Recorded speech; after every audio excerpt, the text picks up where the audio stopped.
เจ้าผู้ได้ชื่อมหากรุณาธิพุทธเจ้าอันมีจังเอ็นดูใหญ่นำหน้าเนื้อชรวดทั้งเชียงทั้งหลวงเงินห้องว่ามหากรุณาธิมหากรุณาธิเนี่ยเอ็นดูชรวดเนี่ยฐานเดิมเนี่ยญาติธาจริยมพุทธธาจริยมโลกธาจริยมเนี่ยอันมาว่าเจ้งหนังในเพราะมาเอาเนี่ย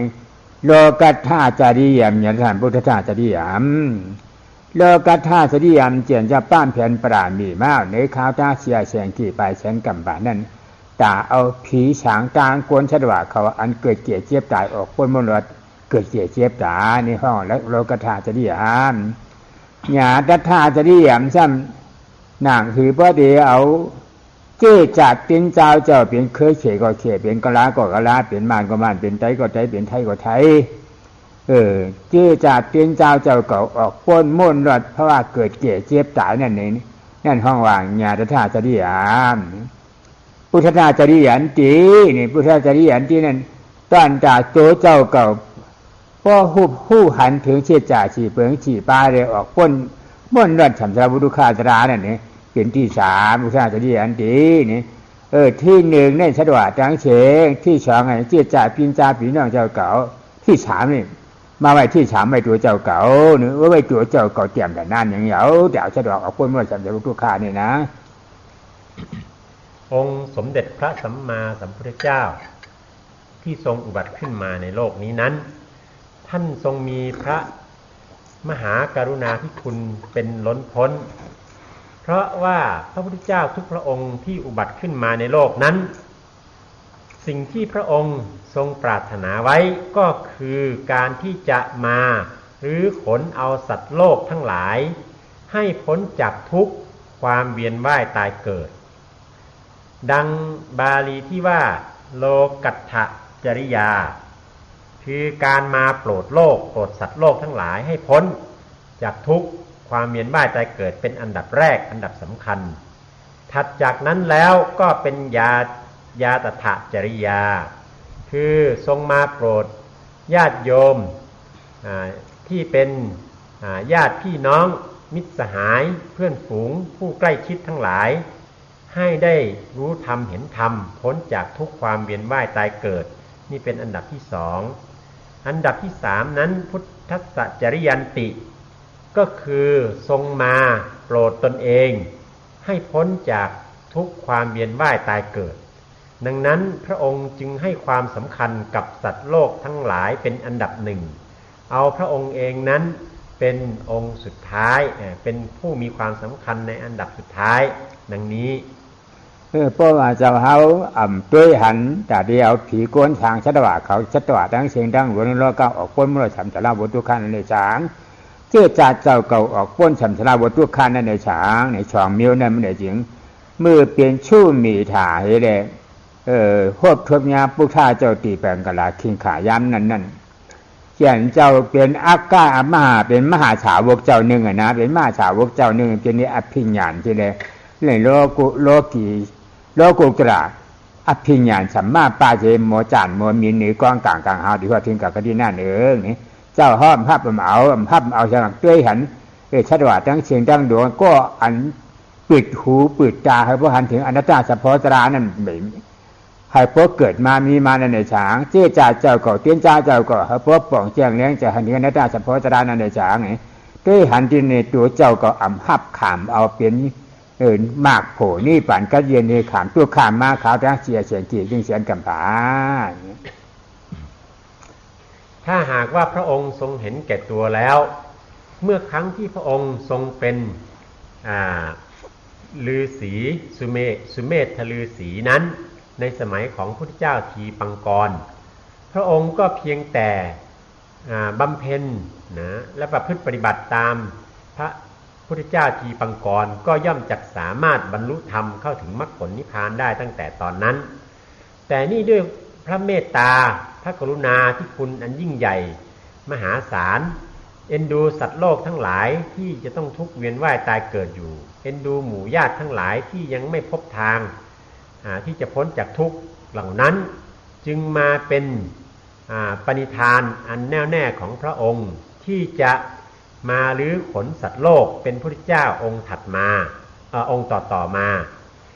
อันนี้ก็จึงเป็นสิ่งที่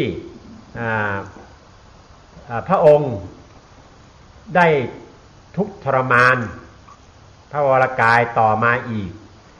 เป็นเวลาถึง4 อสงไขยกับแสนกับในการบำเพ็ญบารมีเพื่อจะมาเป็นพระพุทธเจ้าตัวพ่อเป็นพุทธเจ้ามาในเอาว่ามักกะดาวอนเถื่อนหลวงถึงในข่าวต่างว่าต่างชาญเหมือนเอาดีเจ้องฉาลาเนี่ยเหมือนนี่ฉาลาเช่นฉาลาเฮาเนี่ยนะมึงออกช่องผายังไหนห้องว่าจ้องนั่นที่อันสดีฉาลาหางเคืองให้หางให้ผังให้ตอกหมองตองชักลายเสียนั่นห้องจ้องอันดียะเอาว่ากระดีนาเนี่ยได้ว่าต่างชาญเหลือนนั่นเนี่ยมีอริยยหันตาเจ้ากะเฮหนึ่งนี่60 เจ้านะป่ายป่ายปลาเจ้าหนึ่งนี่60 เจ้านั่นเบียนพระราเนี่ยจุ่มเจ้ากวนดิ่งยาเขาเจ้านั้นมี5 เจ้าเนี่ยจุ่มเจ้ายะชาลูกใจตะกาเขาช้อมประมาอันตาผู้ช่วยเบิ่นนางชูจ่าตานั่นนางชูจ่าตานั่นเนี่ยลูกใจนางชูจ่าตานั่นทำจุ่มเขาเจ้านั้นทำ55เนี่ยเป็นไก่ยหันตาลาย60นี่ก็ออกว่ามาเย้าเนี่ยวันออกว่าเลยเชียนบนนั่นเจ้าเปลี่ยนเจ้าเจ้าพอหลอดออกตามอวตารสั่งชวนป่วนปันเนื้อลูกเขาจะเปียเจ้าเมื่อครั้งที่พระองค์ทรงบรรลุธรรมใหม่ๆทรงจำพรรษาอยู่ที่เพิงพักที่นันทิยะเศรษฐีได้สร้างถวายในครั้งนั้นมีพระอริยเจ้าอยู่ทั้งสิ้น61รวมทั้งพระสัมมาสัมพุทธเจ้าในจำนวน61นั้นก็มีปัญจวัคคีย์ทั้ง5แล้วกลุ่มของพระยัสสะกุลบุตรนะบุตรของนางสุชาดาอีก55รวมเป็น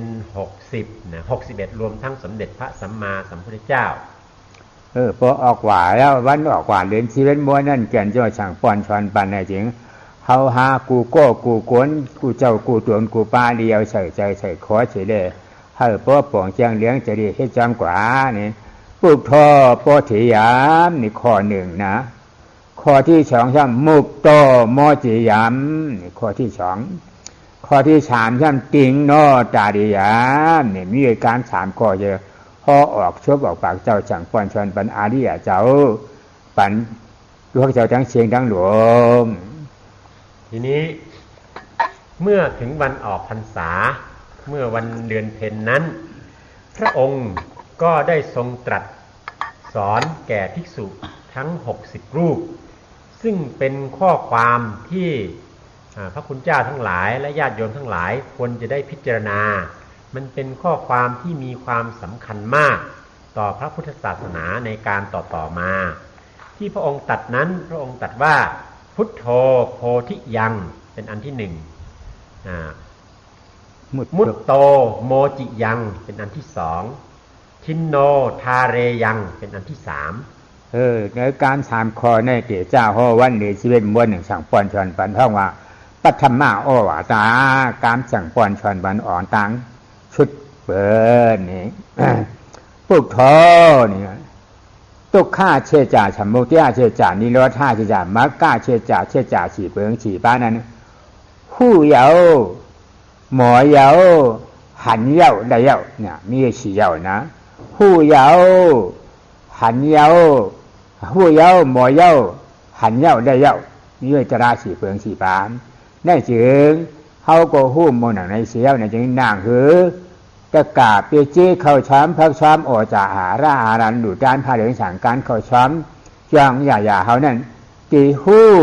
ตีหมอตีหันตีไรนั่นเองคัดใจสิริหาสั่งป้อนชวนบัญชีกรรมจารพุทโธ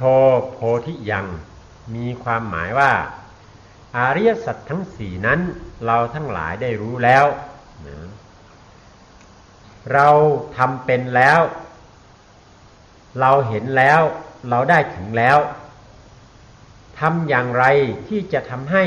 ญาติโยมพุทธบริษัทที่ใส่บาตรทำบุญถวายปัจจัย4แก่เราทั้งหลายนั้นได้รู้ตามได้เห็นได้ทำเป็นได้เห็น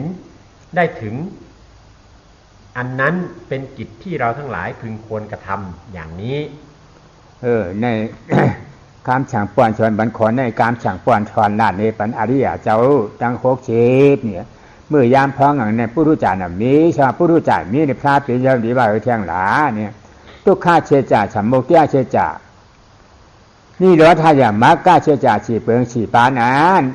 กาเปลี่ยนผู้รู้จักตั้งเชงตั้งหลงกูเจ้ากูตวนกูปา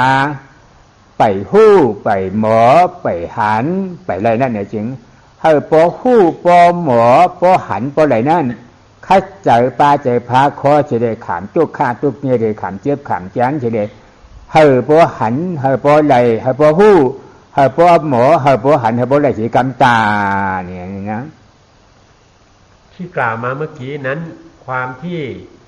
ท่านทั้งหลายได้รู้อริยสัจสี่เข้าถึงแล้วนั้นเป็นการกล่าวกับพระอริยเจ้าแต่ว่าถ้าหากว่าสมัยนั้นมีแต่พระอริยเจ้าถ้าหากว่ามาถึงสมัยถัดมาที่ยังมีผู้ที่เป็นปุถุชนอยู่นั้นท่านพระพุทธองค์จะหมายถึงอะไร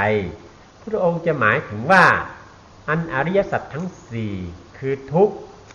สมุทัยเหตุเกิดทุกข์นิโรธความดับทุกข์มรรคทางให้ถึงความดับทุกข์นั้นยังไม่เกิดขึ้นในจิตในใจของเราตราบใดพึงควรที่เราทั้งหลายจะได้เพียรอุตสาห์พยายามมานะบากบั่นไม่ย่อท้อไม่เห็นแก่ความทุกข์ยากลำบากเพื่อจะทำให้ได้รู้ได้ทำเป็นได้เห็นได้ถึงซึ่งอริยสัจทั้ง4ข้อนั้นโดยสมบูรณ์ให้ทำให้มรรคให้ผลเกิดขึ้นกับตัวตนให้สมบูรณ์ท่านคงจะกล่าวอย่างนี้หู้เนี่ยเปลี่ยนเรือหู้เดียวฉันหู้หลาเนี่ยเหมือนหนังสอนถ่อมมันเยอะกี่ปุกุเขาจะเอาเขากูจะกูตัวรู้มาถ่อมเนี่ยสอนอันสอนเราอ่านเราจากอันนั้นเป็นสอนถาอันว่านั้นปุกุหู้ปุกุมอปุกุหันเขาท่อปัญหานำถอนเนี่ยถามปัญญาจะปุกุหู้ปุกุมอปุกุหันเขาได้เนี่ยเอาซ้ำถามเนี่ยเพราะถามเย้าเนี่ยถอนสอนถอนถามถามเปลือกในเย้าป่องแจ้งเลี้ยงเจ้าเนี่ยทำบ้วนในจริงทำไม่ยากหนาเนี่ยว่นช่างหนาเนี่ยว่นอันชันอันถ่อมอันถามมันใจเตี้ยห้าอันใจเตี้ยห้ามันเมียนที่ห้าเมียนที่ห้าเนี่ยให้พ่อหมอว่นกว่าหาอันพิษอันถูกมันนั่นมันไหนจริงเพราะหันที่ว่ามันเปลี่ยนถูกเมียแล้วนี่ก็หาพ่อหมอห้าเอาเพราะหันที่มันถูกเมียนั่นก็หาพ่อหมอเปลี่ยนหมอวางอันนี้นั่นห้องจริงดำไม่ยากหนาเนี่ยตราฉีโจในห้องว่าโหเนี่ยหมอให้หมอให้หือหราเนี่ยหมอว่าหมอว่นในสมัยอย่างกระป้าเนี่ยหมอเนี่ยนะเพราะว่าตลาตัวเลยก็ยังเกิดขึ้นมาในตัวเจ้าเก่านั่นจริงมันเป็นอนัตตาเฉพาะกุยมันใจเก่าใจเมื่อจะยิ่งใจแสงอนัตตาเฉพาะหรอเนี่ยหมอว่นบางเปลี่ยนอัตตาดิเทดิเองเนี่ยหมอเนี่ยหันช้ำยังในธรรมะที่มากแองกาชนะหันอยู่เนี่ยไล่มาช้ำเป็นช่างหนาเนี่ยมากงานเกิดขึ้นมาฮับไล่ฮับจัดกิริชาเลยอัตตาที่วิธีจะขาดตัวกาเป็นโสดาบันเนี่ยหมอเพราะว่าหู้หมอหันหู้เหหมอเหหันเห็นแล้วจะน่าฉีเปลืองฉีป้าเนี่ยนี่เป็นมากแองกาเชจ่าแม่กาเชจ่าจะได้นะแม่กาเชจ่าจะน่าหู้หมอหันได้นี่เขากับแม่กาเชจ่าเนี่ยเพราะเลยแน่แม่กาเชจ่าปล่องแจงเลี้ยงใจเย้านี่ก็ดีไต้โก้ไต้สีเขาเลยช้างแต่กาเขาซ้ำพักซ้ำฉางก้านหญ้ายาหรือกันหรือเจ้านั่นในช้างก็ฮักก็แป้งกันในช้างนี่คัดใจเชกหันนาดปันห่อปันมันหันเพราะเข้าใจเข้าคอมันไข่ออกป้นมุ่นหลอดจังฉันชนะบุรุษทุกข้าเชจ่าจะได้หลงไงว่าป้นมุ่นหลอดถึงกับดินรถท่าเชจ่าจะได้เนี่ยนี่ให้พวกปลาใจเจ้งอย่างนั้นที่คัดใจหลอดปานรู้อันที่ว่ารู้นี่รู้อย่างไรรู้อันเบื้องแรกนั้นก็คือการรู้ในภาคปริยัติโดยการศึกษาอย่างไรศึกษาโดยการฟังแล้วเมื่อเกิดปัญหาขึ้นมาก็ถามเมื่อฟังถามแล้วอย่างนั้นก็น้อมเอาความรู้ที่ได้นั้นมาคิดพิจารณาทบทวนดูว่ามันเป็นจริงอย่างนั้นหรือไม่มันเป็นความจริงมันเป็นสิ่งที่ถูกต้องหรือไม่อย่างนี้เมื่อคิดพิจารณาตามเหตุตามผลจนเห็นเป็นความจริงแล้ว ตรงนี้เรียกว่าจินตมยปัญญาปัญญาจากการนึกคิดพิจารณาศึกษาเรียนรู้จากนั้นเมื่อได้รู้ถูกต้องอย่างนี้แล้วก็จึงลงมือทำที่ว่าทำเป็นรู้แล้วก็ทำเป็นอย่างไรทำเป็นในการที่จะรู้จักพิจารณาให้เห็นถึงตัวทุกข์เหตุทุกข์คือความเห็นผิดว่าเป็นเราเป็นตัวเป็นตนเหตุสุขคืออนัตตาอันนี้คือทำเป็นในการพิจารณาให้เห็นถึงธรรมดังที่กล่าวมานี้จนในที่สุดก็จะเกิดความเห็นถูกต้องโดยสมบูรณ์เป็นสัมมาทิฏฐิคือเห็นทุกสิ่งทุกอย่างเป็นอนัตตาเมื่อเห็นทุกสิ่งทุกอย่างเป็นอนัตตาชัดเจนประจักษ์แก่ใจตนเองอย่างนั้นแล้วก็ย่อมจะก้าวขึ้นไปบนทางเข้าสู่มรรคผลนิพพานที่สงบเย็นจะได้อะไรขึ้นมาได้มรรคญาณมรรคที่ขึ้นมาตัดละเหตุทุกข์คืออัตตทิฏฐิความเห็นผิดว่าเป็นตัวเป็นตนเป็นเรานั้นขาดสะบั้นลงไปได้เข้าถึงสภาวะที่เป็นอนัตตาโดยสมบูรณ์คือได้เข้าถึงสภาวะนิพพานหมดทุกข์พ้นจากความเวียนว่ายตายเกิดอันนี้ที่มันจะเกิดขึ้นมาได้ก็จากหัวข้อที่ว่ารู้ทำเป็นเห็นได้4ข้อนี้เองน้ำไหนมุตโตโมจิยัมเนี่ยมุตโตนั่น กามโมฆากามโมฆาโภฆาทิโทฆาอวิชโชฆาเนี่ยอฆาฉี่เปิงเงินห้องว่าอฆาเนี่ยเหมือนหนังน้ำเหมือนนะอฆาน่ะมันจะน้ำกว่ามันเหมือนน้ำในห้องว่าอฆามันเปลี่ยนยังไงจมหลวงนี่ก็เพื่อมันเอาชัดว่าเขาจมหลวงจำมันหนูวันคืนเด็ดห้องว่าอฆาเป็นน้ำหลวงฉี่เมเนี่ยเอามาแตกน้ำหลวงฉี่เมผีโกนชัดว่าตั้งเสียงตั้งดวงเขาที่เปิดฮอดมาฮอดปุ๋ยนั้นอ่อนกันจมหลวงจำวันคืนจื้อหนังนั่นห้องว่าอฆามุกโตนี่เขาออกป้นมุ่นเราเราดูเขาเนี่ยโมจิยำอันเปลี่ยนตะกะเข้าช้อมพักช้อมสร้างการยาอันนี้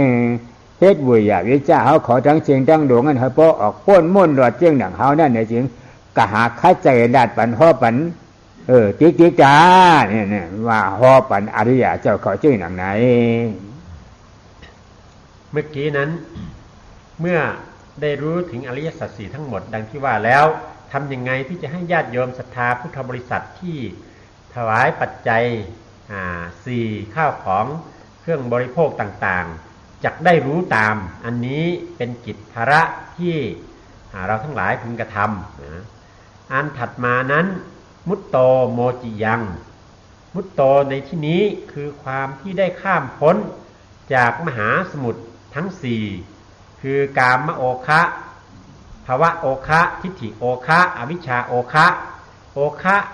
คือความจมล่องไหลไปในมหาสมุทรทั้ง4นี้เราได้ข้ามพ้นแล้วนะทำอย่างไรที่จะให้พุทธบริษัททั้งหลายที่ได้ถวายปัจจัย4ข้าวน้ำอาหารเสนาสนะต่างๆเหล่านี้ได้รู้ตามได้ข้ามพ้นนั่นเป็นกิจที่เราทั้งหลายพึงกระทำเป็นประการที่2กะโมฆะจุมดองจอมกะมาราจังลูป้าจัตตากันท่ายะชาพัตตะเนื้ออารมณ์อายุงกะมากุง5เปิง5ปานั่นผีโกนชัดว่าตริฉันอชุรเกเขานะงลายเล่มปาเขาจันขันจามจ้าหางนี่ปิกจ่าเขานี่ก็มีอยู่นี่เพราะนั่นเนี่ยมุ่นจอมอายุงกะมากุงเลียจอมเนี่ยโจมดองอยู่วันคืนอ่ำบอกพ้นมุ่นวันไหนย่านเบือนั่นเนี่ยนางหือผู้กูชัดว่าเขาพอดีออกป้นมุ่นเราดันพาปีนเจ้าจังติ๊กชวนปันดูฮักจะเปียเจ้าพอเขาออกป้นเยี่ยวเขาจำกะหานาดปันเปิ้นให้เปิ้นออกป้นเจียงเขาในห้องอากาศหมอขาติ๊กทอค่ะอัตตาติ๊กที่กันเนี่ยเก่าวันว่าเฮาวันนั้นนะอัตตาติ๊กที่นั่นนะซอตาป่าเนี่ยป้นนั่นซอตาป่าติ๊กทอคานั่นเขาออกป้นมุ่นรอเดียวโจมรังติ๊กที่หลวงอันว่าเก่าวันนั้นคืนในห้ามมีเอานางคือจะกะเขาช้อมพักช้อมฉังการยาเขาบริออกป้นมุ่นรอเจงหาลาดเขาบันตาเนี่ยติ๊กทอขาเนี่ย กำเนี่ยภาวะคาเนี่ยภาวะหลงก็พระเป็นช่อจ่าป่าเนี่ยป่ายาชีปู่มีเรียมเมืองกวนภาวะหาตีนั่นได้เกิดได้เตี่ยวได้เตี่ยที่เมืองพี่เรียมเมืองฉางเกวนี่ว่าเป็นเสกตาการก็ตัวหนังนั้นหนังเก่านี่ว่าเป็นอนาการเนี่ยเพราะว่าอันที่ได้เปลี่ยนที่ในเมืองกวนเมืองผีเรียป่ายาชีปู่มีเนี่ยเปลี่ยนที่เนื้อหลู่ป้าเลยหลู่ป้าสิญญาชาติก่อนเปลี่ยนภาวะอันนั้นเขาได้ออกพ้นมรดยาวเป็นอรหันต์ออกพ้นมรดมันหมดยาวหันต์60เขาได้ออกพ้นมรดมันหมดยาวถ้าเป็นเจ้าว่าเขาออกพ้นมรดยาวหาลาดเขาบรรดากะเขาพวกออกพ้นมรดภาวะขาสามอันนะอาวิโชคามเนี่ยมห้ามาหน้ามห้าอหิริกะอนุพระอุทธเจ้านะอุทธเจ้าใจพ่งผิวมห้าในชุมกุมงามจันรับเฉียงเรือนลำเขาทำการขำใจไพ่เนี่ยอุปมามันเหมือนอย่างนั้นนะนั่นห้องมหาเนี่ยอหิริกะอนุตตรมาอายโกมอายสง่าอายผู้หลีภูมิญาติอายสระอันปากับจับบุญในขันธากายาเจ้าเก่าในมากงานผลงานปากับจับบุญก็ได้อายนี่โกมโกชังละโกงาลาจะได้สาพิจาสุริเจอปีสีบุงอาเปจังเพศนี่อุทธเจ้าเนี่ยพ่องปิวชาญเดียวจำอายุงกับมาขุงหาเปิงนี่ในตราอันนี้ในก็อมหาอวิสาหลงอวิโชฆ่าหลงจมลองหลงนี่เขาก็ป้นเหยาหาคัดใจจะหาลาดหาหอบันจะกะเขาให้เขาพบออกป้นมนุษย์เหมือนเขาสิกรรมตาในการสั่งสอนบันอริยบุคคลเจ้าอายหันต์จากเจ้าพระพุทธองค์ได้ทรงแสดงซึ่งหลวงพ่อได้ขยายความออกมาอีกว่าอันกามโอคะคือความจมไหลล่องอยู่ในกามนั้นก็ได้แก่กามคุณทั้ง5ซึ่งเป็นความยินดีพอใจในสัมผัสทางตาหูจมูกลิ้นกายทั้งหลายเหล่านั้นซึ่งเรียกว่ากามคุณเมื่อยังจมไหลล่องเพลิดเพลินอยู่กับกามคุณอย่างนี้เรียกว่ากามโอคะอันนี้เราทั้งหลายก็ได้ข้ามพ้นแล้วหมายถึงพระอริยเจ้าทั้งหลายทิฏฐิโอคะมหาสมุทรแห่งความเห็นคือความเห็นผิดมิจฉาทิฏฐิความเห็นผิดว่าเป็นเราเป็นตัวเป็นตนความเชื่อผิดว่าเป็นเราเป็นตัวเป็นตนจมอยู่ในความมหาสมุทรแห่งความเห็นผิดเห็นเป็นเราอยู่ตลอดเวลาอยู่อย่างนี้อันนี้เราทั้งหลายก็ได้ข้ามแล้วภวะโอคะคือความที่จะต้องไปเกิดในภพภูมิต่างๆตั้งแต่กามมาภพตั้งแต่อบายภูมินะคือความไปเกิดเป็นเปรตอสุรกายสัตว์นรกสัตว์เดรัจฉานกามมาภพความมาเกิดเป็นมนุษย์เป็นเทวดารูปประภพความมาเกิดเป็นพรหมที่มีรูปร่างอรูปประภพความมาเกิดเป็นพรหมที่ไม่มีรูปร่างอันนี้เราก็ได้ข้ามพ้นมาแล้วจนถึงชั้นแห่งความเป็นอริยะชั้นต้นที่มาเกิดในชั้นพรหมโสดาบันสกิทาคาอนาคาต่างๆก็ได้ข้ามพ้นมาแล้วจนที่สุดหมดภพหมดชาติ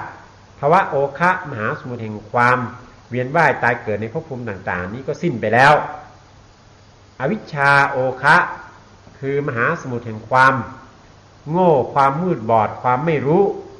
อันได้แก่โมหะความไม่รู้อหิริกะความไม่ละอายต่อบาปอโนตปะความไม่เกรงกลัวต่อบาปอกุศลต่างๆอันที่สำคัญอันสุดท้ายก็คืออุทธัจจะความฟุ้งซ่านของจิตที่แลบไปในทวารต่างๆเหล่านี้อันนี้มันเป็นตัวอวิชชาที่ห่อหุ้มกลุ่มลุมเล้าจิตเราอยู่เราทั้งหลายก็ได้ข้ามไปแล้วดังนั้นเมื่อได้ข้ามโอคะทั้ง4แม่นี้ไปแล้วนั่นน่ะทำอย่างไรที่จะให้ญาติโยมพุทธบริษัททั้งหลายได้ข้ามพ้นมหาสมุทรทั้ง4นี้นั่นเป็นกิจภาระที่เราทั้งหลายพึงกระทำดังนี้พระเปลี่ยนปุถุจานะพระเปลี่ยนเจ้ามันมีปุถุจานะในวันนั้นนะแสดงว่าปุถุจานเขามีพระเปลี่ยนเจ้าท่านดีว่าหล่ะเนี่ยปุถุจานพวกยานเขาทั้งเชงข้าหลวงฉีเมียนั่นมุกตัวมอเจียมห้ามไปป้นไหนมุกตัวเขาไปป้นเนี่ยเขายังไปป้นไปปลอดมันคัดใจหนักหรือบดีออกป้นม่นรอดนั่นเนี่ยจึงคัดใจฉอนถอนถามปริยาตว่นปริยาตคัดใจว่นเจยปฏิบัติชนะ2ตัวนั่นอย่าลงอย่าลืมไม่คัดใจกูเจ้าในวันขามหนักหรือบดีออกป้นม่นรอดเนี่ยเพราะเขาออกป้นม่นรอดเดี๋ยวซ้ำกับหานาถาหอปันตะกะ ใจก็ใจชี้เขาป้อมหมอออกป้นมุลเจียงเขานี่ในเป็นมุกจ้อโมจียมจวนดาผู้ทุจารบุกุทีนี้ในครั้งนั้นน่ะผู้ที่ฟังธรรมของพระพุทธเจ้านั้นเป็นพระอริยเจ้าทั้งสิ้นแต่ถ้าเป็นปุถุชนล่ะคำสอนอันนี้จะต้องมีความหมายอย่างไรคำสอนอันนี้จะมีความหมายว่าอันมหาสมุทรทั้งสี่ที่เรายังข้ามไม่พ้นนั้นทำอย่างไรที่จะข้ามให้พ้นทำอย่างไรที่จะพยายามทำให้ตัวเองข้ามพ้นเสียให้ได้ซึ่งโอฆาทั้งสี่นี้นั่นเป็นสิ่งที่เราพึงกระทำนะจนกว่าจะข้ามพ้นได้เมื่อข้ามพ้นได้แล้วทำอย่างไรที่จะทำให้เพื่อนฝูงมิตรสหายญาติโยมพุทธบริษัททั้งหลายได้รู้ตามและข้ามพ้นตามอันนั้นเป็นกิจอันที่สองที่เราทั้งหลายจะพึงกระทำต่อไปข้อที่สามนั่นติงโนจาริยาเนี่ยติงโนเนี่ยกาโมฆะภาวะฆะอวิโชฆะกามาชาวะภาวะชาวะทิฏฐาชาวะอวิจจาชาวะเนี่ยชาวะนั่นห้องว่ากามห้องเมาป่าเนี่ยน่าเมาปั่นหลงฉี่เปิงฉี่ปลานั่นเขาออกป้นมุ่นเราเดียวหรือเขาเว้ยเนี่ยนะหมอเอาจริงจาริยามน่ะคือตะกะเขาช้อมพักช้อมอันเฉยหวาดเขาช้อมพักช้อมในช้างดูพระเดืองฉางการเขาในช้างดูท่านยายาเขาในช้างเฮ็ดปันที่อยู่จันเช่าวิหารการจ้องเขาในช้างให้เขาพ่อออกคามป้นมุ่นรอดเจ้งหนึ่งเขาเนี่ยคัดใจจะได้หาฉังหาชวนหาละหาห้อยสีกำตาทีนี้มาถึงข้อที่สามทินโนทาเรยังอันอาสวะทั้งสี่คือกามาสวะภวาสวะทิฏฐิสวะและอวิชชาสวะอาสวะเครื่องคล่องทั้งสี่นั้นเราทั้งหลายได้ข้ามพ้นไปแล้วทำอย่างไรที่จะให้ญาติโยมพุทธบริษัทที่มาสร้างวัดสร้างวาถวายจตุปัจจัยสี่ต่างๆให้แก่เราทั้งหลายนั้นจะได้รู้ตามจะได้ประพฤติปฏิบัติตามจนข้ามพ้นอาสวะทั้งสี่นั่นเป็นสิ่งที่เราทั้งหลายพึงกระทำพึงไปสั่งไปสอนไปแนะไปนำเพราะว่าเป็นผู้รู้จักอริยทหารเสียงขาเจ้าเขามีพระเป็นเขาช่ำผีว่าหือหลาเห็นพระเป็นเช่าช่ำพ่อหลานี่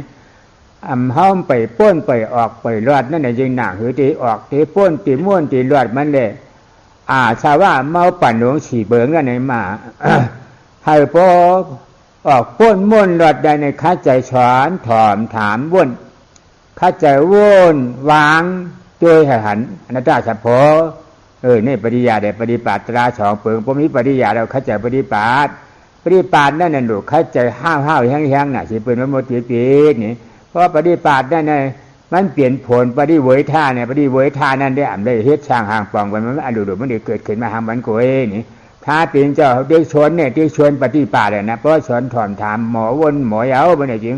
ข้าใจเจ้าในวันค่ำยาอยู่อย่าเช้าเฮาบ่ไหลนี่เพราะเฮาไหลซ้ำก็หาลาถาฮอปันจะกะเขาใจโกรธใจเสียเขาเจ้าเขาช้อมเขาปานออกจากหาราตั้งเสียงนั่งหลวงเขาบ่ออกป้นมุ่นรถได้เสียงเขานั่นหาข้าใจลาดฮอบันเปิดนี่เป็นข้อสั่งสอนผู้รู้จักพระเป็นเจ้า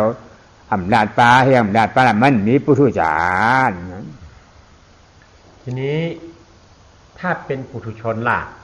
สำหรับปุถุชนนั้นพระพุทธองค์ก็ไม่ได้ทรงแสดงไว้เพราะในครั้งนั้นมีแต่พระอริยเจ้าสำหรับปุถุชนทั้งหลายนั้นจากข้อธรรมอันที่สามนี้ก็จึงมีความหมายว่าทำอย่างไรที่เราจะได้ศึกษาเรียนรู้ภาคปริยัติจนเข้าใจแจ่มแจ้งถ่องแท้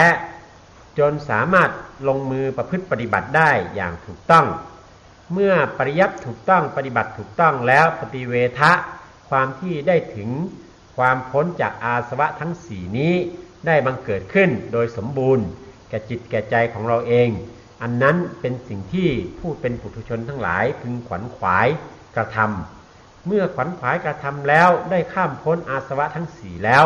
สิ่งที่จะต้องขวนขวายกระทำต่อไปก็คือความที่จะได้ไปโปรดเมตตาให้ญาติโยมทั้งหลายได้รู้ภาคปริยัติภาคทฤษฎีได้รู้ภาคปฏิบัติจนถึง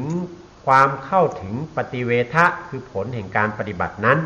อันนี้เป็นหน้าที่อย่างยิ่งที่เราทั้งหลายจะได้พึงกระทำต่อไปนี่เป็นการสั่งป้อนสอนบันอ่อนตาชุดเปิดหมด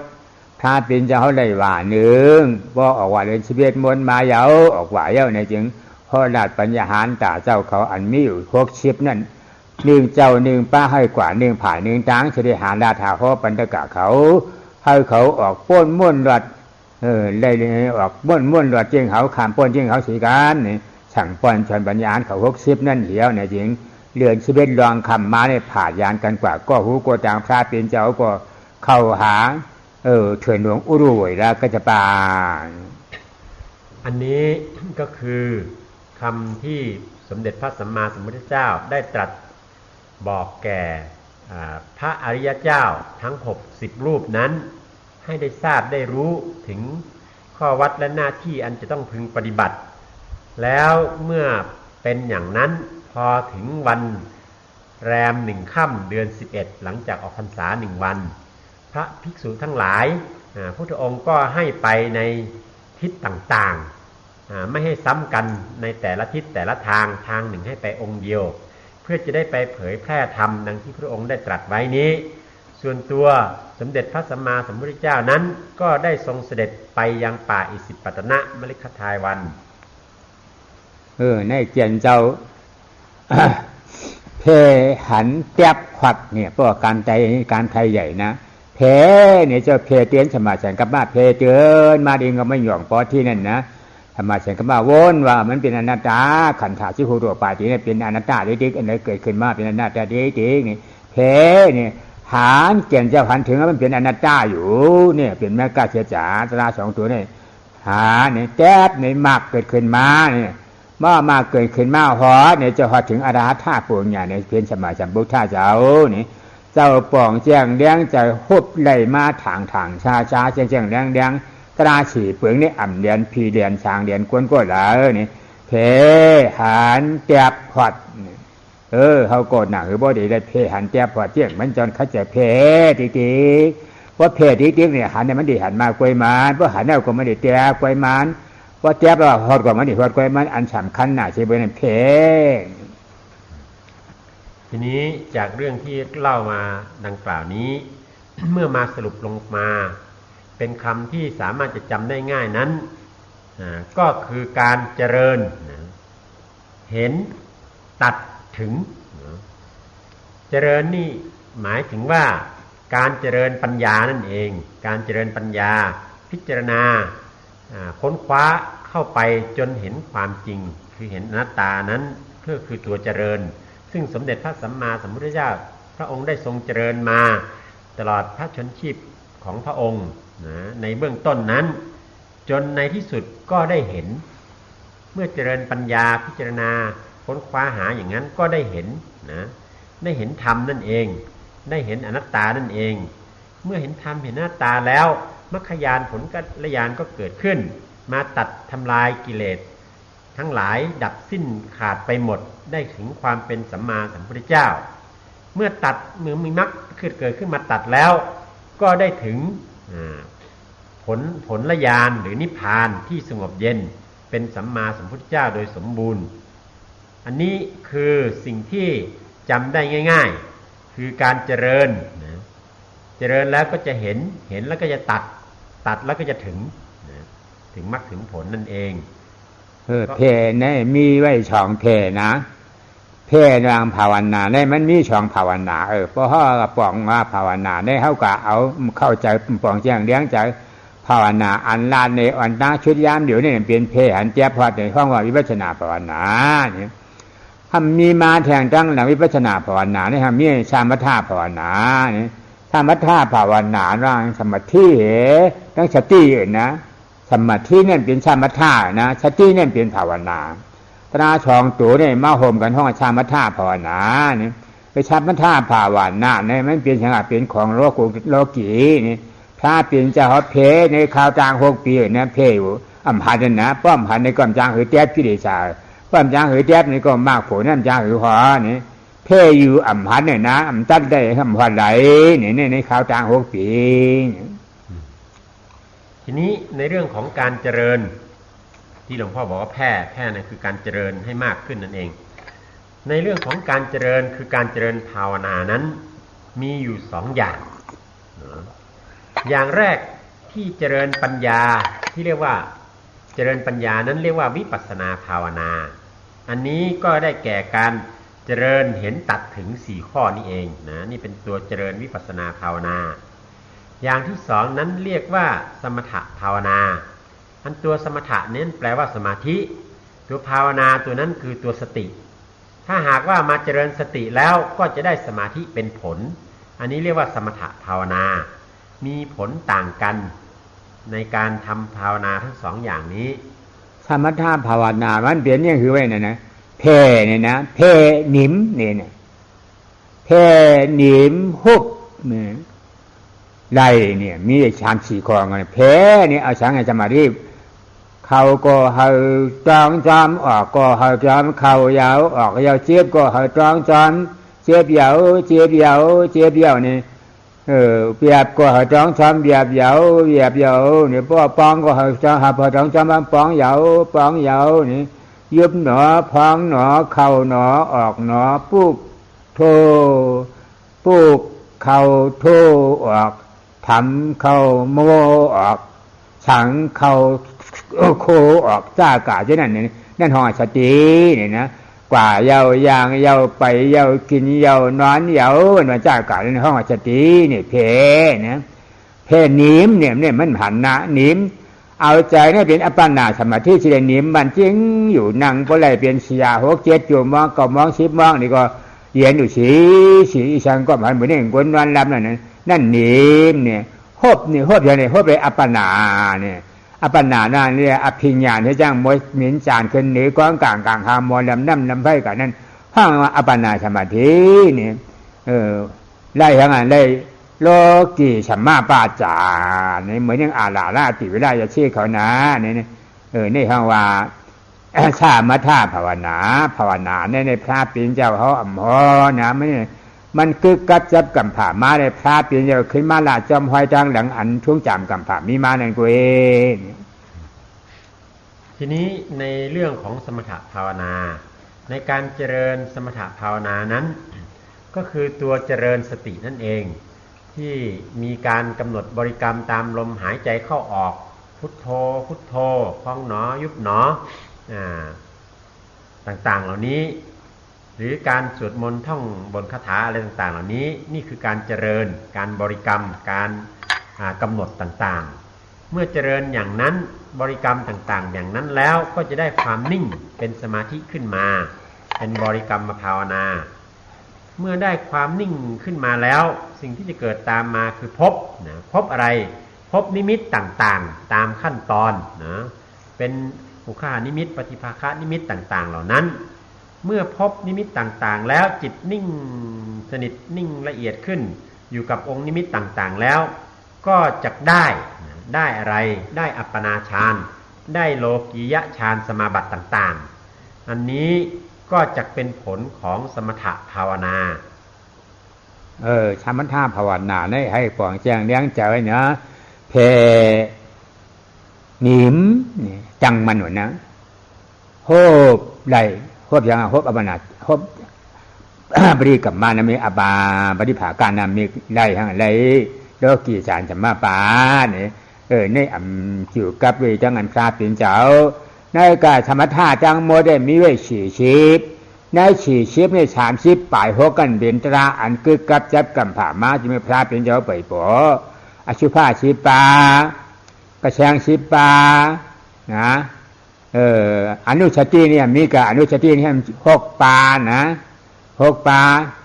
เปรียบมาจั่วฉีกำในทางหรือบ้าจานฉีจะทุกถาทุกเจ้าวัฏฐานอาราปฏิคุณราชิญามี36ใน36ไว้มีไว้จะมือพระเปลี่ยนเจ้าเขาชีชูไปปวดมาแล้วนะคือกับจับกำผ่าคุณช้างหลวงเขาลงมาเต๋จังเมืองกวนเนี่ยเขาคือกับจับเขาลงมาเนี่ยห้องว่าชามัทธาเพนิมพบไหลนี่ห้องว่าเพนิมพบไหลนี่กำในทำอันพระเปลี่ยนเจ้ามาเฉยแทงมันก็ดีอยู่เนี่ยนะมันดีเจ้าเนี่ยเพราะว่าหมอเอาเนี่ยจังอะไรมากเลยโผล่อยู่นี่เพราะหมอเอาอย่างไงเพราะว่าเขาเลยสมาธิเขาแห้งอย่างมาวางเปลี่ยนมันเสียนะวางเปลี่ยนสมาธิเสียเดียวในกาสมาธิกับป้าวางเป็นสติวางเป็นสมาธิเหกาวสมาธิกับป้าสมาธิที่นั่น เข้ากว่าก็เนี่ยนะว่นเฉลี่ยด้วยว่นเฉลี่ยด้วยวันนี้มันจังเลยมากเลยปู่อยู่เก่าเนี่ยทำมาเฉลี่ยเที่ยงทั้งหลังนะมาเฉลี่ยเที่ยงปุกฐานุสติธรรมานุสติสังการนุสติเรียกปุกธรรมังสังขารอุปชัมมานุสติเนี่ยนี่ป่านเนี่ยนะมาเฉลี่ยสี่ข้อในพระเป็นจะมาเฉลี่ยสี่ข้อเปลี่ยนกับสมถะ40ทีนี้ในเรื่องของการเจริญนิ่งพบได้4ข้อที่ว่านี้อันตัวเจริญคือการเจริญสมถะกรรมฐานสมถะภาวนานั้นเมื่อหากว่าเจริญไปแล้วมันจะทำให้ได้มาซึ่งความสงบความนิ่งอันการได้มาซึ่งความสงบความนิ่งนั้นหลังจากนั้นมาก็จะได้นิมิตต่างๆแล้วในที่สุดก็ได้โลกียฌานดังที่ได้กล่าวมาเมื่อกี้ในความที่ทำอย่างนั้นเมื่อได้สมาธิที่มีกำลังกล้าอย่างนั้นแล้วจะไม่สามารถเข้าถึงมรรคผลนิพพานได้หรือนะทีนี้ในตัวสมาธิที่ว่านี้มันเป็นตัวกรรมฐานของสมถะภาวนานั้นมีอยู่40อย่างเมื่อครั้งก่อนที่พระพุทธเจ้าทุกพระองค์จะอุบัติขึ้นนั้นมันมีอยู่เดิมแล้ว36อย่างมีอสุภกรรมฐาน10อย่างการพิจารณาสิ่งที่ไม่สวยไม่งามกสิณ10อย่างการพิจารณาดินน้ำลมไฟต่างๆกสิณ10อย่างอนุสติ10อย่างนั้นมีอยู่แค่6อย่างนะฮะมีพรหมวิหาร4อย่างอาหาเรปฏิกุลสัญญาอรูปฌาน4จตุโวการะจตุถาตุปวัฏฐานจตุถาตุปวัฏฐานอันนี้รวมแล้วก็เป็น36อย่างซึ่งมีมาก่อนพระพุทธเจ้าต่อมาหลังจากนั้นเมื่อพระพุทธเจ้าอุบัติขึ้นแล้วก็จึงได้เพิ่มกรรมฐานเข้าไปอีก4อย่างคือพุทธานุสติธัมมานุสติสังฆานุสติอุปสมานุสติคือการระลึกถึงพระนิพพานเป็นอารมณ์4อย่างนี้เติมเข้าไปกรรมฐานของสมถะภาวนาจึงมีอยู่40อย่างกรรมฐานทั้ง40อย่างนั้นเมื่อประพฤติปฏิบัติไปแล้วก็ได้ผลคือได้สมาธิในระดับหยาบระดับกลางและระดับละเอียดจนถึงอัปปนาฌานนั่นเองแต่ว่าผู้ที่ปฏิบัติสมาธิเนี่ยจะไม่สามารถเข้าถึงมรรคผลนิพพานหรือไม่ใช่สามารถจะเข้าถึงได้ถ้าหากผู้ใดก็ตามมาวางตัวสติวางการเจริญสติสมาธิเปลี่ยนมาเจริญปัญญาสัมมาสังกัปปะให้เกิดสัมมาทิฏฐิขึ้นมาอย่างนี้ก็ถ้าหากว่าเปลี่ยนมาเจริญปัญญาแล้วก็ย่อมสามารถที่จะเข้าถึงมรรคผลนิพพานได้เช่นกันในพระถึงจะเขาจ้างกลับมาข่าวตา6 ปีนะข่าวตา6 ปีเนี่ยยอมใส่ยอม2 เดือนเนี่ยนะ5 ปีปลาย10 เดือนเนี่ยที่เตะมันเนี่ยนะถึงเดือนหน้าเดือน6 ม้วนนั่นมาเลย10 เดือนยามอี1 ยานี่พระเป็นเจ้าจ้างกลับมาเนี่ยเพราะมาแถว10 เดือนยามอีนี่อย่างนี้ตรานั่นอ่ำไรเสียในพระเป็นเจ้าเนี่ยจะเรียกใจน้อยอย่างมาว่นว่าให้ฉังเก่าจ้างกับว่าเปลี่ยนนายตั้งหัดตั้งหันกันเลือดเก่าใครแหงให้มันแหงหลาดูเก่าใครหักกันมันหักละเอ็นใครขาดให้มันขาดเนวใครเชียงให้มันเชียงกาเก่าเปลี่ยนบุกท่าจะได้กล่อมจูเนี่ยเต้นย้ำอ่ำช่อมยันถอยหลังเหยานี่หัดหันฐานหน้าให้แจ้งกันก็ไม่อ่ำไรเนาะนี่มาบ้วนอย่างนั้นพระพุทธองค์นั้นพระองค์ก็ได้ทรงบำเพ็ญมาในเส้นทางแห่งสมถะภาวนานี้เป็นเวลาถึงเกือบจะ6 ปี5 ปีกับ 10 เดือนเมื่อ5 ปีกับ 10 เดือนแล้วพระองค์ก็ทรงมาพิจารณามาลำพึงกับพระองค์เองมีความน้อยใจอ่อนใจว่าทำไมหนอประพฤติเข้มข้นถึงขนาดนี้ยอมสละกายยอมสละใจยอมสละชีวิตนะแม้เลือดในกายจะแห้งเอ็นจะขาดอะไรก็จะไม่กลัวทั้งสิ้นเพียรพยายามจนขนาดนี้แล้วทำไมถึงไม่ได้บรรลุธรรมอันนี้เมื่อพระองค์นำมาพิจารณาอย่างนี้ในห่วงสุดท้ายของการเดินบนเส้นทางแห่งสมถะภาวนาเจ้าจังมาว่นคุกตะเลยว่าไม่ช่องปัดมือปานพวกท่าเจ้านั่นเนี่ยไพ่อันว่าเนี่ยมันเหมือนเยี่ยงเขาเนี่ยนะเอาเล็กเคตั้งบางทีเนี่ยคิดกันเนี่ยเปลี่ยนไพ่เนี่ยเอา ไม่เหดังหมกมีหูเฮ็ดเฉดหูเฮ็ดจบเสือล้วนแตกให้เปลี่ยนภัยนี่ไอ้ถ้ามาไม่หนังกันชีกันเนี่ยเปลี่ยนภัยนี่มีเสียดาได้เปลี่ยนภัยนี่มี3นิ้วไว้นะปัญญาเนี่ยไปขึ้นอย่างเมื่อโฉอย่างมือเดียวไหนนี่ก็เป็นเนี่ยมันยังว่นว่าไม่ดังกันชีกันเนี่ยว่าเปลี่ยนภัยเนี่ยนี่มีวิริยะใครตายอันถอยหลังอ่ะแหลมจุ้มถอยหลังอ่ะเนี่ยอันเปลี่ยนภัยจุ้ยเอากับย่ำมือกับย่ำป่องว่าเช่นหนังไหนนี่อันนี้เปลี่ยนหนังหือหนึ่งเนี่ยเมื่ออย่างไม่ช่องปัดได้ไม่เจน้ำหนังกันเสียเอามาชีกันให้เปลี่ยนภัยเนี่ยเปลี่ยนใดเนี่ยว่านะไม่ช่องปัดเนี่ยเดี๋ยวได้เปลี่ยนไม่ทางอาทิตย์เปลี่ยนไม่อันตากเลียดย่างเลียดแข็งแห้งแข็งนี่เกี่ยนหนังกันมาชีกันอย่างได้เปลี่ยนภัยเอานี่มาว่นคุกจะได้ใครเจ็บป่องเจ้าหนังในเสียวนี่มันจังมาเอาไม่ช่องปัดอันตากเลียดย่างเลียดแข็งหนังกันยังมาชีกันพอชีกันกำมันออกไพ่พอออกควันไม้เอากำหนึ่งมันเนี่ยเย็นเปลี่ยนไพ่กว่าเนี่ยเปียเถไม่ช่องวัดอันมันเอาเจน้ำเจหนังกันจะชีกันมาข่าวตาง6 ปีเล่นนะนั่นไม่ช่องวัดเจน้ำกันชีกันเนี่ยนาลึกนั่นจำไม่ว่าเอาน้ำนวมดีเขาโวนั่นจะไม่ตั้งหลังนั่นว่าไม่ช่องวัดเจน้ำหนังกันชีกันนะชีกันออกไพ่เนี่ยเปลี่ยนทีหลังเนี่ยเหมือนเอาน้ำนวมดีเขาโวเนี่ยปัญญาเผยปัญญาได้หาปัญญาได้เห็นปัญญาอะไรปัญญาเปลี่ยนปัญญาเนี่ยมากผลนี่ป่าเนี่ยได้เนี่ยนะเนี่ยไม่ช่องปอเจน้ำหนังกันชีกันไม่ช่องปอซ้ำเจยางเลียดจากเลียดแห้งกันชีกันออกเปลี่ยนไพ่ซ้ำเปลี่ยนทีหลังเนี่ยจะไม่ตั้งหลังเรียกน้ำนัวเอาน้ำนวมดีเขาเว้นว่าปรามาทหาปรามาทหันปรามาทเลยปรามาทเป็นปรามาทเนี่ยนั่นทำเป็นเอาปรามาทหนังกันชีกันอปรามาทหนังกันหากันอปรามาทกันหันกันอปรามาทหนังกันไล่กันเอาปรามาทหันเห็นไล่เนี่ยขึ้นเป็นมาปรามาทมันจะมาป่องแจงเลี้ยงใจเจ้งอันไหนเชียวจะมาตั้งสมาธิที่สมาธิกับป้าได้เอาหอออกบอกลาดในเขาสมาธิกับป้าอ่อนโหน้ำหนามากอ่างกาเปียดเปลืองเชียวนี่ยังได้มาเปลี่ยนสมาธิบุชาปราเปลี่ยนเจ้าทีนี้เมื่อพระองค์ทรงมาพิจารณาทรงลำพึงและพิจารณาอย่างนั้นพระองค์ก็มาพิจารณาขึ้นว่าไม้2 ท่อนเอามาสีกันเพื่อให้มันเกิดไฟ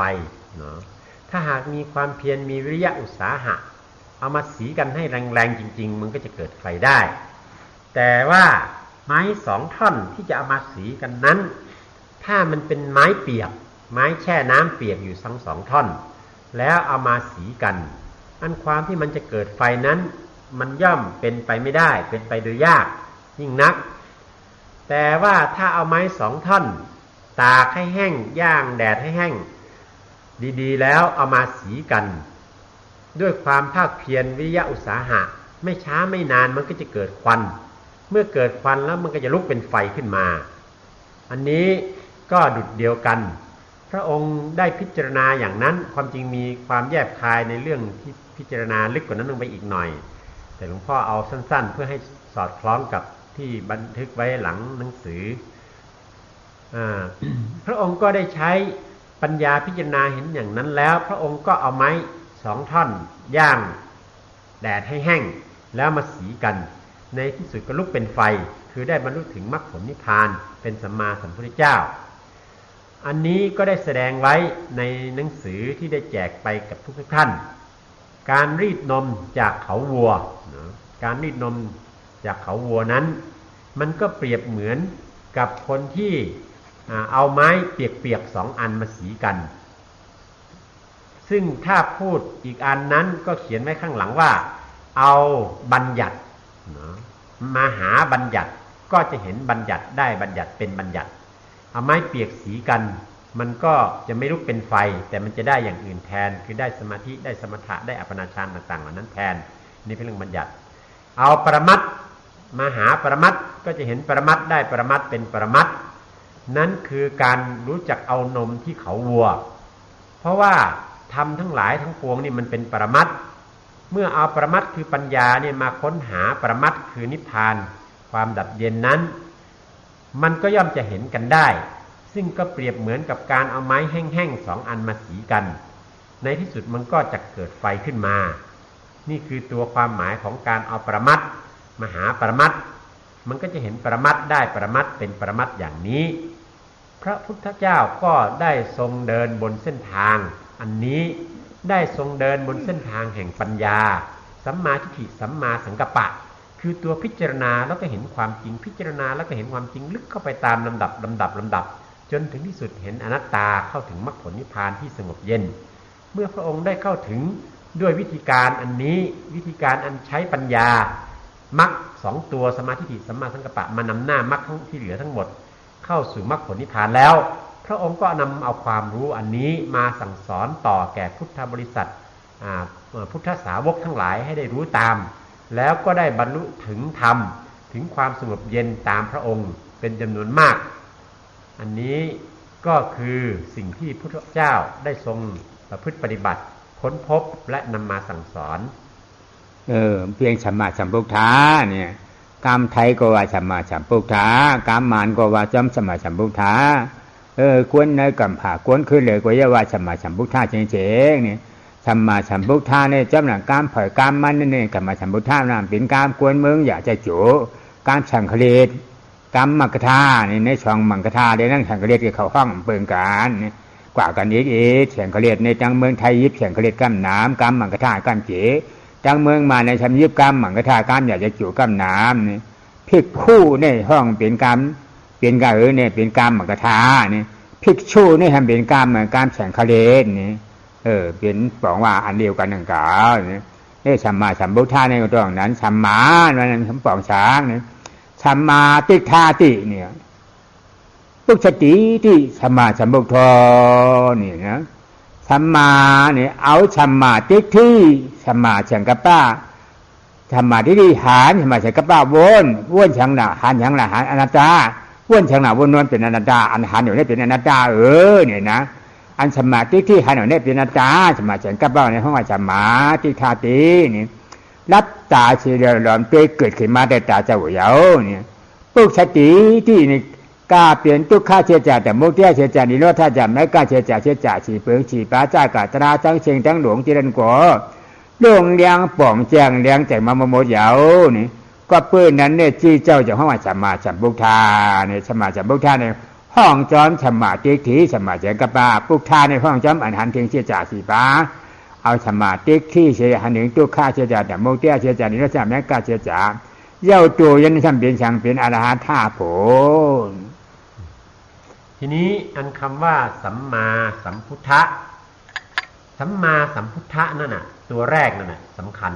ที่คำว่าสัมมาในภาษาอินเดียที่เมืองราชคฤห์นั้น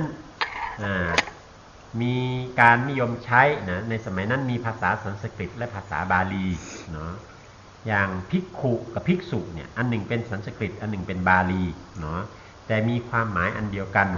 ในเรื่องของสัมมาก็เช่นกันความว่าสัมมาตัวนี้นั้นมาจากคำบาลีว่าสัมมาทิฏฐาติพุทธสติติสัมมาสัมพุทโธเนาะซึ่งมีความหมายว่าเมื่อเอาสัมมาคือตัวสัมมาทิฏฐิปัญญามรรคตัวนี้ขึ้นมานำหน้าแล้วก็ย่อมจักได้ถึงพุทธสติติได้ถึงความเป็นผู้รู้ผู้ตื่นผู้เบิกบานผู้รู้แจ้งในธรรมนะเมื่อมีสัมมาทิฏฐิขึ้นมานำหน้ารู้แจ้งเห็นธรรมอย่างนี้จนเข้าถึงธรรมอย่างนี้จึงได้ชื่อว่าเป็นสัมมาสัมพุทโธนะเป็นพระสัมมาสัมพุทธเจ้าผู้รู้แจ้งแทงตลอดอย่างนี้ในสัมมาสัมพุทธะนั้นเฮาหากูก็เนี่ยมาญาเย้าเนี่ยนะสัมมาสัมพุทธะนามเป็นช้างไม่จึงเป็นสัมมาทิฏฐิสัมมาสังกัปปะพุทธะเจ้านามเป็นช้างทุกข้าเชื่อจ่าสัมโพธิเชื่อจ่านิโรธาไม่กล้าเชื่อจ่านั่นเชื่อจ่าฉีเปิงฉีป้าตราเลยทั้งพุทธะเจ้าเนี่ยเปลี่ยนเดียวกันให้ช่างมันเปลี่ยนเดียวกันน่ะเนี่ยเจ้าหันถึง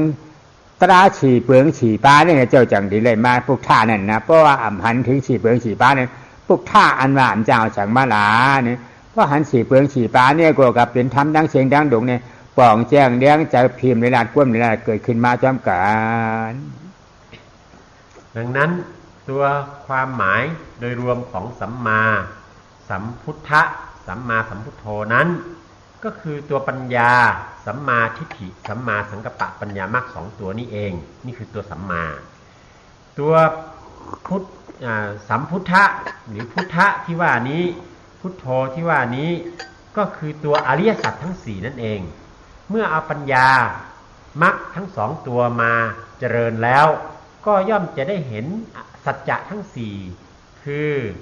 ทุกขสัจจะสมุทัยสัจจะนิโรธสัจจะและมรรคสัจจะทั้ง4อย่าง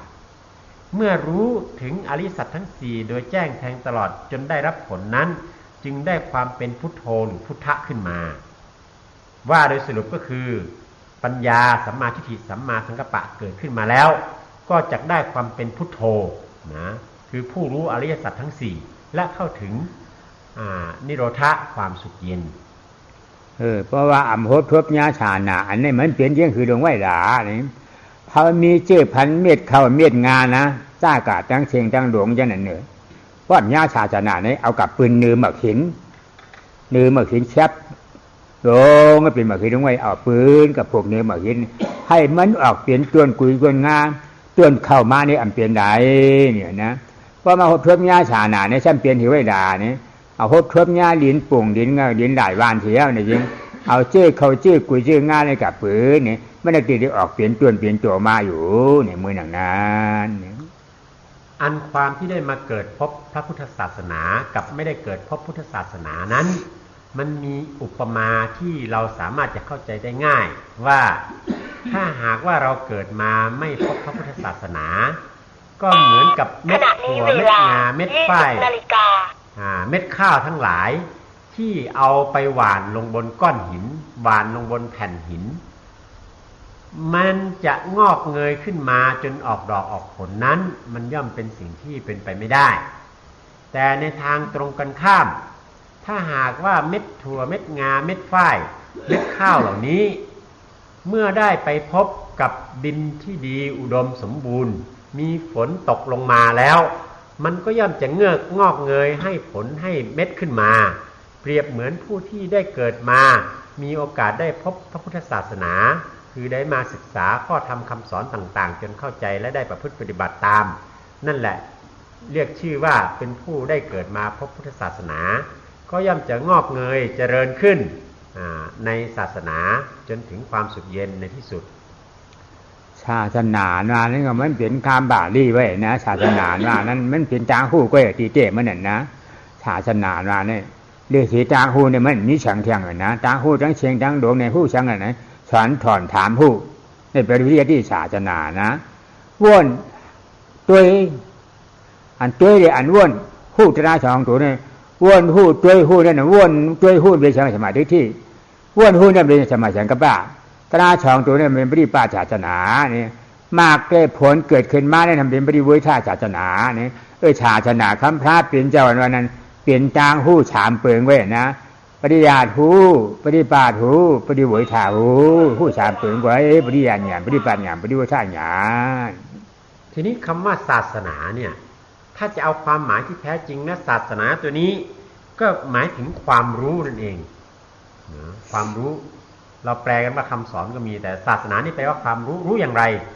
รู้ปริยัติศาสนาคือรู้ถึงภาคทฤษฎีเนาะภาคความรู้ที่ได้จากการศึกษาโดยการฟังการถามการคิดพิจารณาน้อมพิจารณาต่างๆเหล่านี้เป็นอันดับแรกอันดับที่สองก็คือปฏิปฏิศาสนาก็คือการเอาความรู้ที่ได้ศึกษามาอย่างถูกต้องถ่องแท้นั้นมาลงมือประพฤติปฏิบัติเมื่อปฏิบัติลงไปแล้วอย่างนั้นปฏิบัติถูกต้องอย่างนั้นก็จะได้ผลของมันผลลัพธ์ของมันขึ้นมาคือปฏิเวทศาสนาคือการได้รับผลจากการประพฤติปฏิบัติเป็นความสุขเย็นนี่คือตัวเนื้อหาแท้ๆของคำว่าศาสนาศาสนาปริยัติศาสนาสอนถอนถามบ้วนผู้เยาว์เนี่ยจริงเพราะมีปฏิปาไม่เหมือนหนังหรือหนึ่งหลาเนี่ยเหมือนหนังเจ้พันข้าวหวานเจ้กุ๋ยเจ้งานนั่นนี่มาจอกควายย่างขาไว้ทางไหนไว้ในเฮือนได้เยี่ได้ช้างเมาเก่าไว้ในหลินนั่นเหมือนหนังนั้นเนี่ยก็มีปฏิศาสนาสมาธิสมาสังกัปปะได้เหมือนเยี่ยงหนังหรือหนึ่งหลาเนี่ยเหมือนหนังเขามีเจ้เขาเจ้ช้างเอากับผังหลินไว้ที่หลินหรือมีขวัญนั่นก็เอาพังไว้โมกไว้เนื้อหลินเนี่ย เพราะว่าอนุโลมญาณเกิดขึ้นมาว่าจึงได้ออกเปลี่ยนต้นเปลี่ยนตัวมาเป็นมากมาเนี่ยเป็นต้นเป็นตัวเป็นมากเพราะเป็นพักเป็นห้องมาจำเป็นผลในความที่ได้มาเกิดพบพุทธศาสนานั้นเหมือนเรามีเชื้อพันธุ์เม็ดพันธุ์แห่งพืชไว้นะเมื่อมีเม็ดพันธุ์แห่งพืชไว้แล้วอย่างนั้นเมื่อเราเอาไปฝังไปปลูกอยู่ในดินที่อุดมสมบูรณ์พอมันได้รับน้ำนะมันก็จะงอกเงยขึ้นมาเป็นต้นเป็นกอให้ดอกให้ผลความที่เรามาประพฤติปฏิบัติธรรมหลังจากที่เราศึกษาภาคทฤษฎีแล้วก็เหมือนเราปลูกต้นธรรมะลงไปในดินเมื่อมันได้รับน้ำคือความวิริยะอุตสาหะความภาคเพียรในการเจริญปัญญาพิจารณาลงไปอย่างนั้นแล้วมันก็จะได้งอกเงยขึ้นมาไปถึงสิ่งที่เรียกว่าอนุโลมญาณถ้ามันเป็นอนุโลมญาณนี่มันงอกเงยขึ้นมาแล้วมันก็จะได้เข้าถึงความที่จะได้รับผลนะอนุโลมญาณและมรรคญาณผลญาณก็จะตามมาอย่างนั้นคือได้รับผลตามมานี่ญาเหยานะหลุดมีจางขัดเจอเนาะนั่งใครเจ็บก็เจ็บมันเกิดขึ้นมาเจ็บแจนต้วงตรวจนิดทางท่านนาตัวเลยเคยเกิดขึ้นมาเกิดเหยามันเป็นอนัตตาเฉพาะกวยอนัตตาเฉพาะเนี่ยอย่าปีกูอย่าปีชอยตัวมันฮัดหานเฉยเลยชูมันดีกว่าไหนจริงอันนั่นเหยาอันเอาเจือมันเนียบเหรียญน้ำโพธิเปลี่ยนนั่นเหยานะมันได้ตีออกเปลี่ยนตัวมาเพราะว่าห้ำนี้อันนั่นมันจริงจักเต็มเปลี่ยนตัวไหลดังนั้นเราทั้งหลายได้มีบุญได้มีโชคอันดีที่ได้มาเกิดพบพุทธศาสนาอย่างนี้แล้วก็จงมีความเพียรมีวิริยะอุตสาหะอย่างแรงกล้าในการที่จะประพฤติปฏิบัติธรรมในการที่จะศึกษาเรียนรู้ข้อธรรมและประพฤติปฏิบัติธรรมโดยไม่ย่อท้อไม่ถอยนะเมื่อปฏิบัติธรรมไปโดยถูกต้องโดยการเอาปัญญามรรคมาเจริญนำหน้าอย่างนี้แล้วก็เหมือนเราเอาเม็ดพันธุ์แห่งมรรคผลนิพพานนี้ปลูกลงไปในดินอันอุดมเพียรรดน้ำใส่ปุ๋ยพรวนดินดาหญ้าบำรุงรักษามันให้ดีไม่ช้าไม่นานมันก็เจริญขึ้นแข็งแรงและให้ดอกให้ผลให้เราได้กินได้บริโภคนะได้เสวยผลของมันธรรมบรรยายสำหรับเช้าวันแรกนี้เป็นปฐมโอวาทก็ขอยุติลงเพียงเท่านี้ต่อไปเราก็จะได้รับกรรมฐานนะฮะต้องจะได้คำศีลห้าจังจะได้คำศีลเอากรรมฐานเอากรรมฐานก็เดียวค่ะเนาะเอากรรมฐานก็เดียวดูตัวรู้จักก็เดียวค่ะเนาะคุณมีศีลไม่หมดเรารู้เนี่ยเพราะมีศีลมากกันเนี่ยหลวงพ่อไม่ต้องรับศีลแล้วคนที่มาถึงนี่ได้มีศีลทั้งนั้นแหละถึงมาถึงตรงนี้ได้หลวงพ่อจะให้รับกรรมฐานเลยนะครับทุกท่านทุกคนทุกเจ้าทุกองค์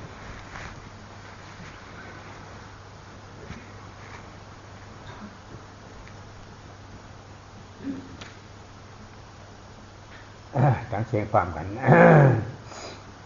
พุทธานปูเจมีธรรมังปูเจมีสังฆังปูเจมีนะโมตัสสะภะคะวะโตอะระหะโตอนัตตวาทิโนโกตโมธัมมานาชานะโมตัสสะภะคะวะโตอะระหะโตอนัตตวาทิโนโกตโมธัมมานาชานะโมตัสสะภะคะวะโตอะระหะโตอนัตตวาทิโนโกตโมธัมมานาชาอิมาหัมอัตตาภาวัมพุทธัสสะปริจาจามิอิมาหัมอัตตาภาวัมธัมมัสสะปริจาจามิ อิมาหังอัตตาภาวังขังคาชาปริจาจามิอิจามสุญญาปากามนิปานาปัจจายโยโหตุมาสุญญาภากรรมปฏิสตาสามัมละพานตุสามัมละพานตุสามัมละพานตุด้านนี้กันเนาะเนี่ยลาดเนาะ ลาดอิดอ่อนด้วยค่ะเดี๋ยวนี้นะขันธาก็ไม่มีแล้วตัวเราก็ไม่มีแล้วอาจารย์พุทธาเจ้าแล้วไม่มีแล้วเนาะพุทธชาปริจาจามีทางมัคชาปริจาจามีชังคชาปริจาจามีไม่มีเนาะขันธาปัญญานี่ไม่มีแล้วกรรมนี่เดี๋ยวนี้หาปันขันธาประมาทให้เห็นขันธาประมาทที่มันเป็นอนัตตาเนาะหนึ่งเนี่ยในใจเนี่ยมีใจทางนี้ห้องว่าใจบุคโธมนุษย์ละวาจารมีอยู่ในตัวเขาเนี่ยมีในขันเขาเนี่ยมีในขันเขาเนี่ยมีใจอันรู้ที่ใหญ่เสียเพื่อนที่ช่วยในห้องว่าบุคโธมนุษย์ละวาจารใจนี่นะมีในเนี่ยทำเอาชัมมาแข่งกับปะมาอยู่รวมมันไว้มาอยู่กับมันไว้มาอยู่กับใจมนุษย์ละวาจารเนี่ยทำตั้งสมาธิที่ตัวหนึ่งเห็นอันเห็นเนี่ยมีสมาธิที่รู้อันรู้สมาธิที่อันพิจารณาสมาธิกับปะฐานตัวมาอยู่รวมกันไม่ได้เกิดที่มาที่มโนตระวาจารย์พ่อบอกว่าบัดนี้เราทั้งหลายได้มอบกายถวายชีวิตร่างกายจิตใจของเรานี้เป็นของพระพุทธพระธรรมพระสงฆ์ไปหมดแล้วตอนนี้กายบัญญัติของเรานี้ใจบัญญัติของเรานี้ไม่มีแล้วเหลือแต่ปรมัตถ์เหลือแต่ความจริงทีนี้เมื่อเหลือแต่ความจริงอย่างนั้นการปฏิบัติวิปัสสนาภาวนาวิปัสสนากรรมฐานนั้นให้ทุกคนได้ทำความเข้าใจให้ถูกต้องว่าในร่างกายของเรานี้มันจะมีมโนธาตุมโนวิญญาณธาตุมโนทวารฌานอะไรเนี่ยที่หลวงพ่อว่าเมื่อกี้เนี่ยคือใจรู้นั่นเองอยู่นะอะไรก็ตามมันจะเข้ามากระทบทวารของเราทั้ง6เนี่ยทั้ง5เนี่ยมันจะมาแล้วที่ใจรู้เมื่อมาที่ใจรู้อยู่ตรงไหนให้เอาปัญญาสัมมาสังกัปปะคือตัวสังเกตพิจารณาไปเฝ้าไว้ตรงนั้นเฝ้าสังเกตไว้ตรงนั้นแล้วเอาปัญญาสัมมาทิฏฐิคือตัวดูตัวที่ดูน่ะไปดูไว้ตรงนั้นดูตรงที่ใจที่รู้สึกเมื่อมีอะไรกระทบปั๊บมันรู้สึกขึ้นที่ใจเอาสังกัปปะไปพิจารณาเอาสัมมาทิฏฐิเฝ้าดูเมื่อเราทำอย่างนั้นแล้วจดจ่ออยู่ที่ใจรู้ตัวนั้นแล้วในที่สุดเราจะได้พบธรรมพบความจริงพบเห็นอนัตตาต่างๆเกิดขึ้นณที่ตรงนั้นในขันนั้นไม่ได้เกิดขึ้นมาเจ็บเจียนโต้งตอดเนตรฉันนักเมาจิ้มจู่จับใหญ่ในพระทวีโพธิโจวายศธาโลสีเปิงเงินชีอันที่อันนี้เกิดขึ้นมาเพราะอะไรกึ่งมองกว่าที่เกิดขึ้นมานะอันนั้นในก็นอกขันนั้นในเจ๊งไม่กูเทพยาเมืองพันหน้าการต่างงานกูฉันกูเปิงนี่อุทิศานั่นที่เกิดขึ้นมาเพราะอุทิศาเกิดขึ้นมาเนี่ยมันเกิดขึ้นมาก็แหละเกิดขึ้นมาดีใจหรือมันนอกอยู่อย่างหน้าธาตุใจหู้นั้นเพราะเกิดขึ้นมาก็นั้นเอาสมาสังกัปปะในว่นว่าโอ้อนัตตาไม่ใช่ของเราวางอัตตาวางเป็นอัตตาที่ติ๊กฮับเอาอนัตตาวางเป็นอัตตาฮับอนัตตาที่ติ๊กเนี่ยกำหนึ่งเพราะอนัตตาเปรี้ยวอัตตาเดี๋ยวโตขายเพราะได้โตก่อนมากอะไรที่เกิดขึ้นมาเพราะว่าเมื่อเรานั่งลงไปประมาณไม่เกินครึ่งชั่วโมงมันจะมีความรู้สึกต่างๆเกิดขึ้นอันเป็นสภาวะของธาตุถ้ามีความเจ็บปวดเต้นตอดเหน็บซ่านเกิดขึ้นนี่เป็นธาตุลมหนักเบาแข็งอ่อนนี่เป็นธาตุดินร้อนหนาวเย็นอุ่นนี่เป็นธาตุไฟซึมซับเอิบอาบเกาะกลุ่มกันเข้าหรือแตกทำลายออกไปเป็นธาตุน้ำอันนี้มันจะเกิดหมุนเวียนเปลี่ยนกันอยู่ตลอดเวลาเกิดขึ้นหรือจะเป็นรูปเสียงกลิ่นรสอะไรต่างๆมากระทบสัมผัสแล้วมันก็จะเกิดขึ้นรู้ที่ไหนรู้ที่มโนวิญญาณธาตุคือรู้ที่ใจเมื่อมันเกิดรู้ขึ้นที่ใจอย่างนั้นแล้วให้เอาปัญญาสัมมาสังกัปปะตัวสังเกตพิจารณาเนี่ยเข้าไปจับสังเกตตรงนั้นนะเมื่อจับสังเกตแล้วก็เฝ้าดูนะสมาธิเฝ้าดูก็จะเห็นความจริงนะจะเห็นความจริงว่ามัน ไม่มีอะไรที่มันเกิดขึ้นที่จิตแล้วเราจะบังคับให้มันอยู่ได้เป็นได้อย่างที่ใจเราต้องการจะเป็นความเจ็บปวดเต้นต่อร้อนหนาวต่างๆพอกระทบรู้ที่จิตแล้วใจเราก็พยายามที่จะไปบังคับมันไปตอบโต้มันหรือไปผลักต้านดูดดึงอะไรมันเมื่อมันเป็นอย่างนั้นเนี่ยเราก็จะดูเข้าไปก็จะเห็นความจริงว่ามันบังคับไม่ได้มันเป็นอนัตตาเมื่อพิจารณาจนเห็นถึงความบังคับไม่ได้ของสิ่งต่างๆที่มากระทบรู้อย่างนั้นเราก็จะรู้ขึ้นมาในจิตว่าโอ้มันเป็นอนัตตาบังคับบัญชาไม่ได้มันไม่ใช่ของเราทุกสิ่งทุกอย่างมันเป็นเพียงธรรมชาติเกิดขึ้นกระทบรู้แล้วก็ดับไปสิ้นไปบังคับอะไรมันไม่ได้เลยรู้ความจริงอย่างนี้พิจารณาเห็นทุกอย่างเป็นอนัตตาอย่างนี้อยู่ตลอดเวลาจิตใจมันก็จะวางความรู้สึกเป็นเราเป็นตัวเป็นตนซึ่งเป็นความเห็นผิดนั้นอยู่ตลอดเวลาเช่นกันนี่คือการเจริญวิปัสสนาภาวนาเมื่อทำไปจนถึงที่สุดแล้วถ้ามันวางอัตตาความเห็นเป็นเราได้จนถึงที่สุดมันก็จะข้ามพ้นความทุกข์ทั้งหลายที่เกิดขึ้นเข้าใจแล้วเนาะทุกคนพอจะเข้าใจไหมเข้าดูที่ใจรู้สึกแล้วก็สังเกตพิจารณาจนเห็นความบังคับไม่ได้แล้วมันจะวางเองเป็นอนัตตา